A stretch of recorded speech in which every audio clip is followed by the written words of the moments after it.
Why don't vegans care about the rights of plants? After all, they're alive too. Vegans murder plants. This is something that I hear all the time. It's funny because before I went vegan, I never considered that plants felt pain or had the ability to suffer. But since going vegan, it's something I'm told almost on a daily basis. If we look at the science just to begin with, plants have a brain, a central nervous system, and they don't have pain receptors, which means from a scientific point of view, they don't have the capacity to feel pain. If we consider the reason that humans and non-human animals have the ability to feel pain is so we can escape danger and avoid life-threatening situations.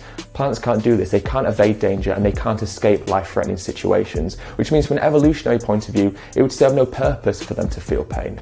If we look at this from a creationist, religious point of view, why would a benevolent and compassionate God give plants the ability to suffer and feel pain when they can't escape? That doesn't sound like the action of an all-caring and all-loving God. I think part of where the confusion comes from is that plants are indeed alive and they do some incredibly amazing things, but they operate on a cellular level and they don't respond like animals do. You see, plants react, but they don't respond, which means that the reason a Venus flytrap will close around a fly is not because they've consciously responded to the fly landing on them. It's because the fly has caused the pressure stimuli to have a reaction which causes the plant to close around the fly. Similarly, if you were to put a cigarette butt or rocks or anything onto a Venus flytrap, as long as you triggered that pressure stimuli, the flytrap will close around whatever object it is that you put on them. An animal, on the other hand, has a conscious response, which means that they won't just eat rocks because you put rocks in their mouth. They will respond to the fact that the rocks aren't food and they won't eat them.